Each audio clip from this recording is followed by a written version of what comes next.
Hello, everyone. Welcome to the director's commentary of Elio to Return of the Home Planet. This opening takes place quite a while after the events of the season 2 final episode. And, I'd like to point this out here. Um, yeah, there's actually only one escape pod. There's actually only one escape pod on the whole entire planet. And now, here we go. Here we have the most saddest scene in the film. Um, the ambassadors all sacrifice themselves to save Elio's soul. Ambassador Elio is an important part of the film later on. Yeah, it sounds quite sad. Who actually is not a character shown in this show, the series.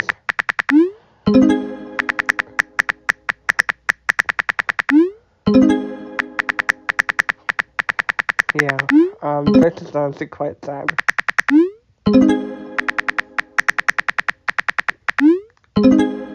This is honestly quite sad. I forgot how sad this was.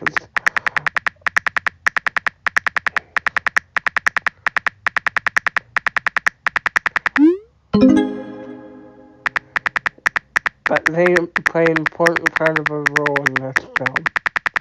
I'll explain later on in this movie what the inspiration was. I have to stay quiet here for a few minutes. Yeah. So,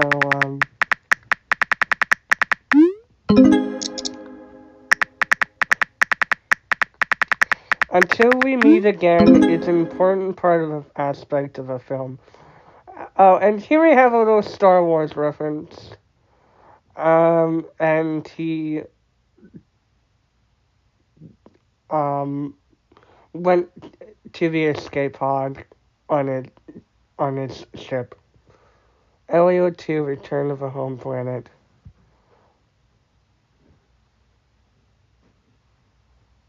This is an important part of the film. He goes to his home planet. The term home planet, I thought of doing Earth, but I've actually just decided to later on his secondary home planet. And then he just literally turns into his ambassador outfit. Yeah. This is an annoying part of the film that, I hate. I honestly hate this scene. There's actually quite a few movie mistakes later on in the show and the film. This was mainly inspired by Back to the Future. And he actually built this technology himself.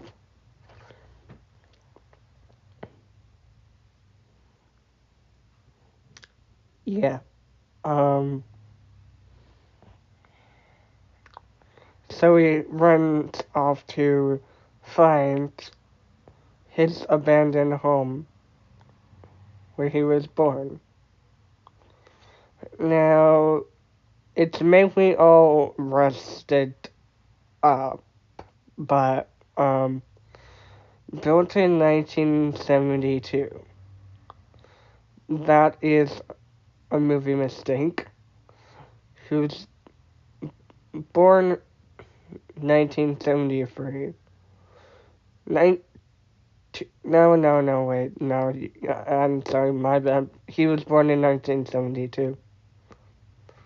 Now, what you would mainly see here is um, a very rusted planet. This place is still in damaged condition. If I can make it work. Yeah, he is referring specifically if he would take good care of his home, his original home on this planet. Yeah, the visor. The visor is an important part of the film later on. Yeah. Ambassador Elio Salas. Now, this was originally pre-recorded.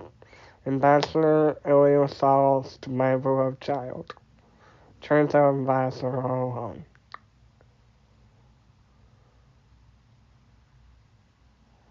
Yeah, this this scene is actually quite sad because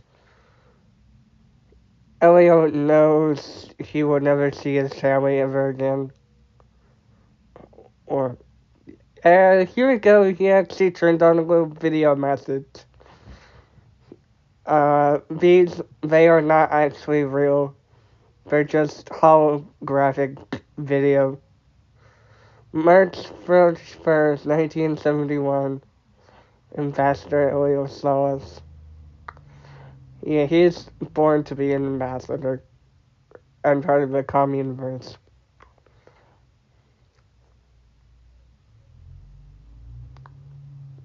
You were destined to be an ambassador, is what she would actually say. But she actually does say it in season 3 pilot. So, yeah.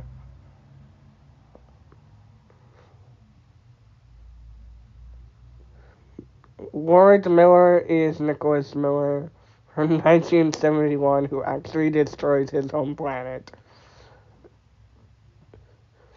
Yeah, despite Gordon not actually being here, I think Gordon was actually put on a different ship. I don't really know what happened, but I would presume that Gordon wasn't part of the family yet, because he wasn't born at the time. Despite Oka being a human and or Dragon being a human.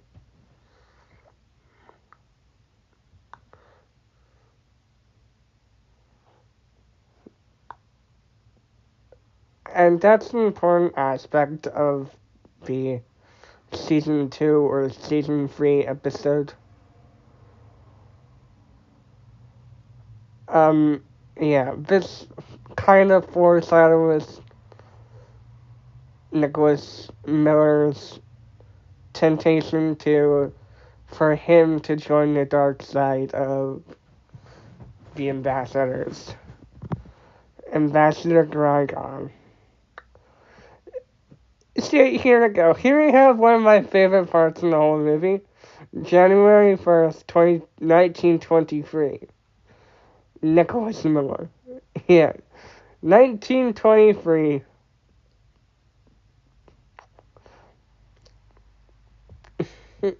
He's messing up time travel.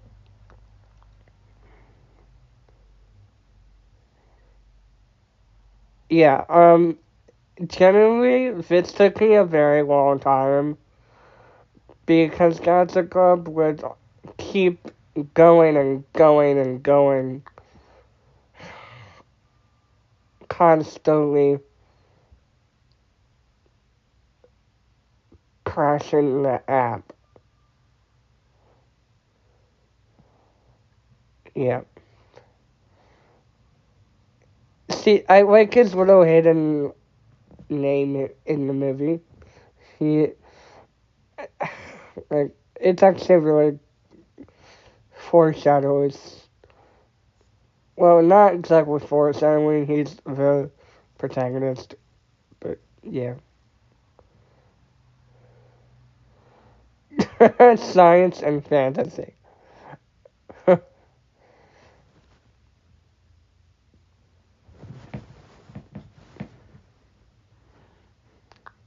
I like how Lucasaurus is just like a really nice person in general.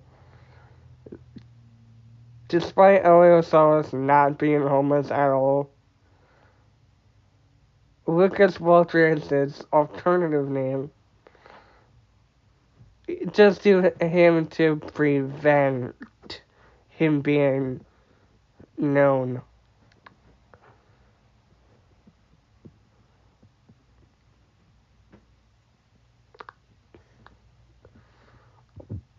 Yeah, you know one.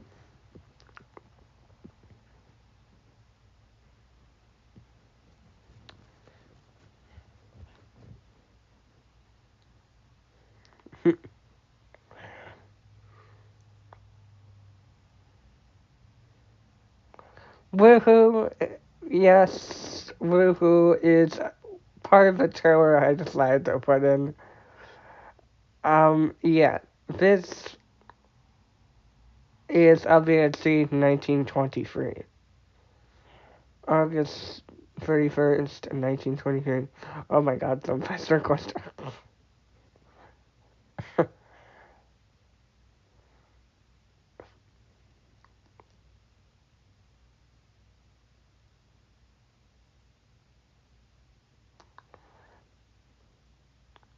Our planet is in critical danger. Yeah.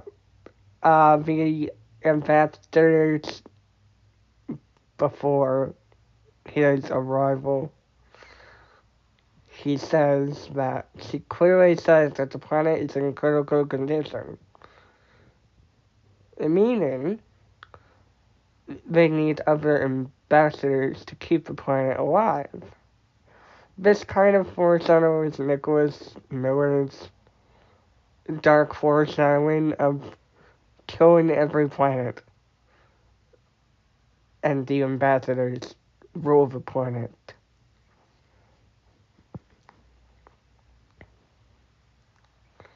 This is a reference to Star Wars Episode 1.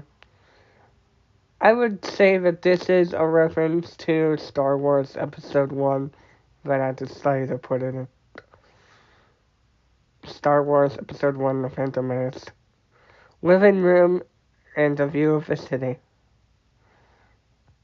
Yeah, very fancy place indeed. Lord Miller, Nicholas Miller.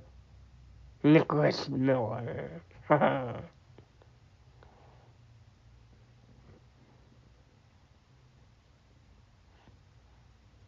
At the scared prison. Yes.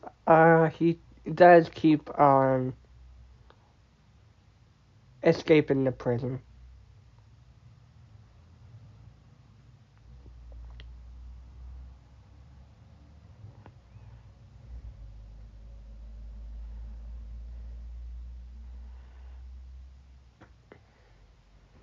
And there's a massive gold dragon. Yes. I really like the design. Baby Gordon. Baby Gordon is like so cute. I think he was like 7 inches tall, maybe. I don't really remember. Um, yeah.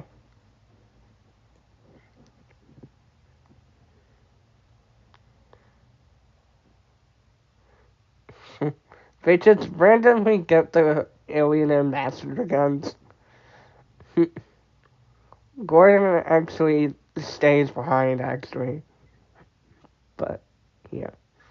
And then they suddenly just randomly appear on the planet or ship. I would assume that it's a ship and not actually a planet. It's just pointing it out there that this is an ambassador ship. Probably. I can't really remember. Yeah, this was inspired by Call of Duty. This little scene here with Stay Frosty. Yeah, it was inspired by Call of Duty. And here you go. Like, look at that. This guy is pure evil. He's a great villain. Yeah. He knows, Nicholas Miller actually knows because this is the real dude. This is the real guy. But I think the real reason why he actually knows him is because, um, he knows about the future or the past. This guy is the real Nicholas Miller here. Just pointing out there that this guy is the real dude behind it. Possibly. Well, I can't exactly really confirm that this is really him, but I would assume that this is the real dude here.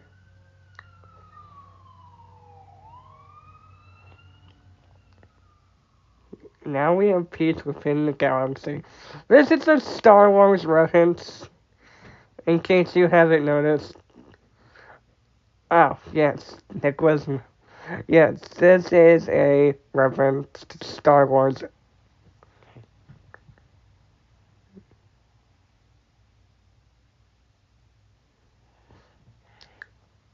Yeah, the term death sentence is actually pretty bad, but they don't. They do have a space station, ambassador, police station, and all that. But yeah, come on, the death sentence is absolutely horrible. He gets exterminated off screen, I think. Just pointing it out there, he gets killed off screen. Yeah, after he's killed off screen, he is essentially defeated, but he's not really supposed to be defeated. He caused a non-canon event, which causes Elio to become more and more sicker later on in the sequel series. Yeah, but he cannot actually live in the timeline. Uh-oh. Non-canon event. You too, that's their great code. Keep him safe. Yeah. This really does foreshadow a lot of his backstory. Yeah.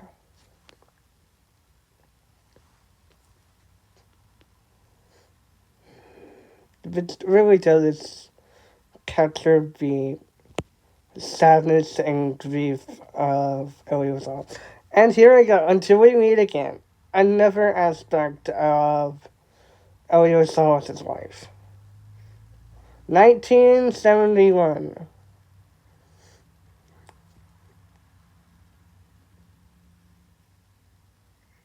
I look at it just so we can do Lucas Walter.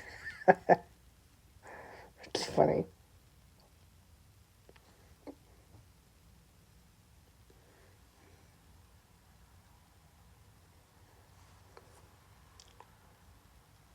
Thank you. This really does capture a lot of elements of the film. Until we meet again, a chorus reference, a very dark theme towards the event. Until we meet again really does specifically mean knowing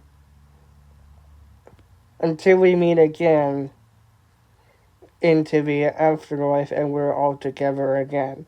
That really foreshadows his true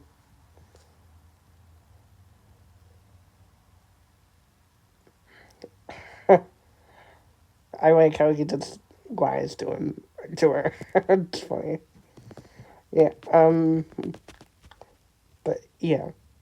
This really does foreshadowing. He is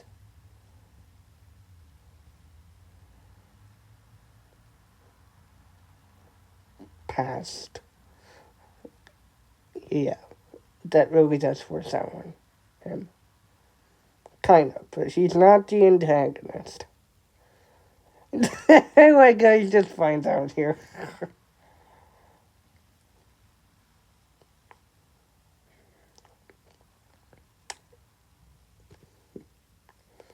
I personally really like Elio in his cape. It looks cool.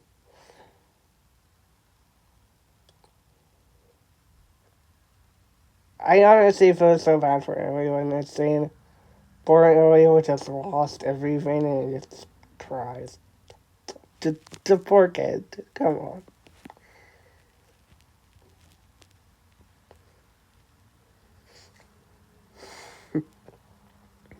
Yeah. Um,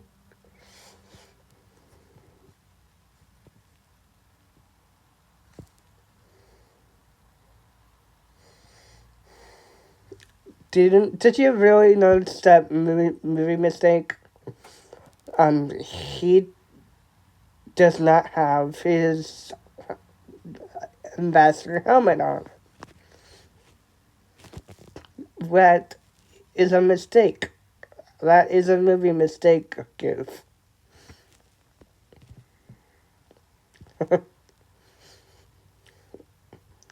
Oh man, he's a really cute little baby. Yep, he's a very cute baby.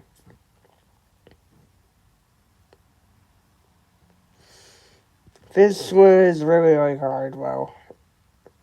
Despite it only being a 27-minute long movie episode, it really does take a very long time to actually create these movies.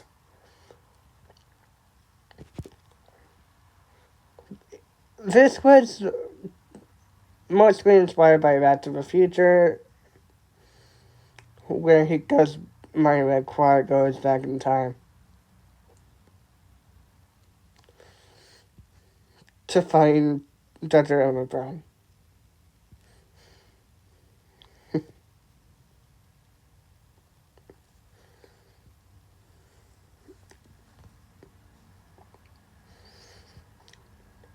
She probably knows about time travel or something.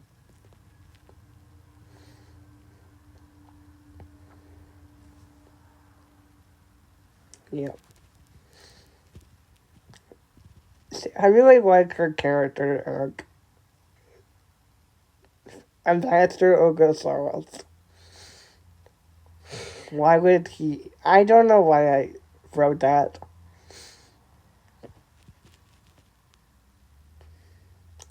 And then he just randomly puts it on again. That's a goof. Gordon.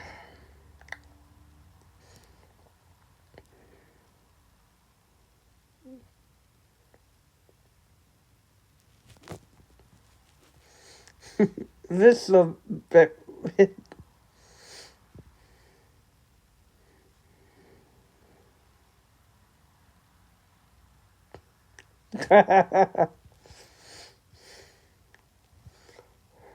I think he recognizes that voice.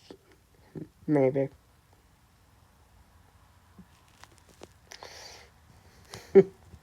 There's like really cool technology in this movie that can just teleport anyone to the Ambassador Planet, or more formally known as the Calm Universe.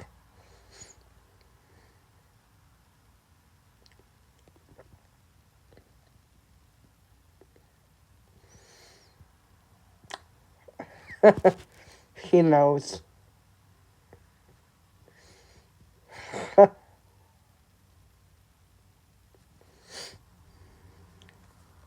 Yeah.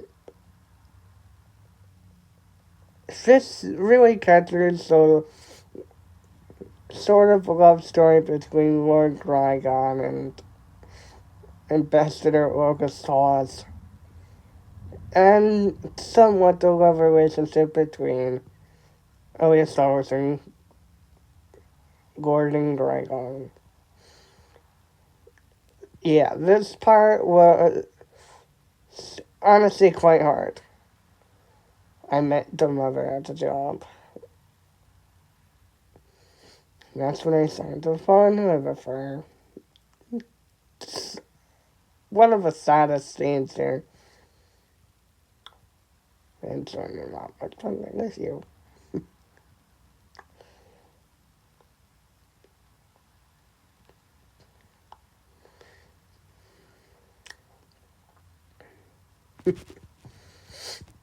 That's why Oka really divorced or Harry or Lord Greco, I mean, in disguise.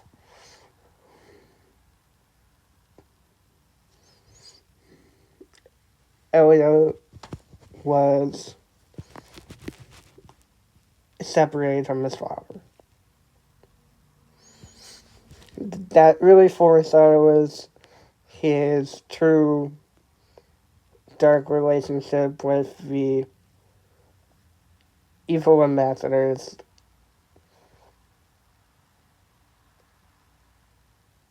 and his possession of alcohol.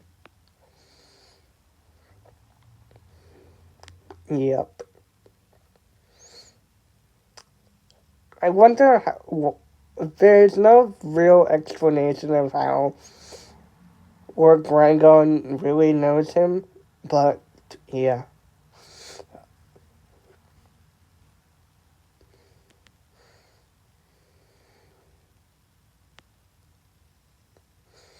This really does foreshadow his true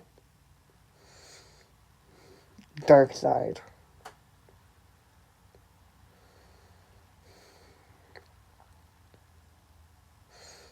I think he was. I was going to flip him over.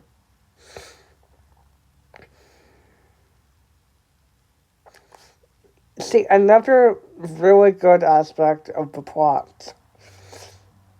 And then he says it. This really does capture the true hidden dark meaning of that line. Look at that. He's just trying to gunplay zone. He's evil.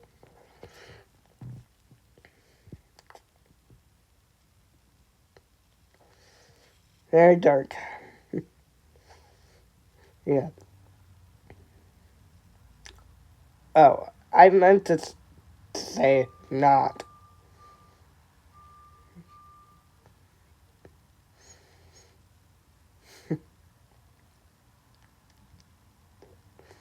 Now, I don't exactly remember if he's killed in this movie.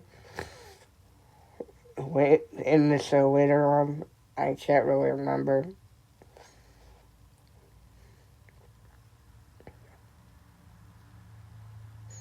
Then it goes, yeah.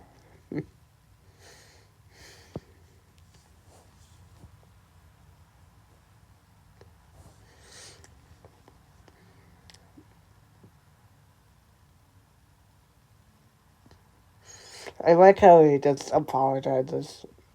Come on, dude. That's so sad. This is a little Coraline reference where in this alternate reality.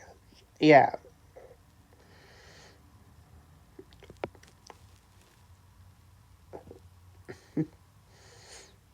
Oh, I just realized that's another movie mistake there a while. Elio is supposed to be wearing his wristwatch.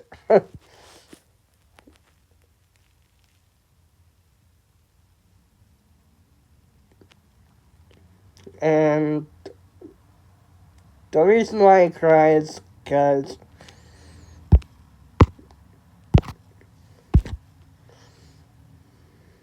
Be sure to hit that. the reason why he cries is because he knows he will never see. No. No. The reason why he cries at the end is because he's happy that he gets to stay, but he really knows that he will eventually end up that she will end up eventually dying because of Lord Dragon. So yeah, that is the director commentary on the Elio sequel.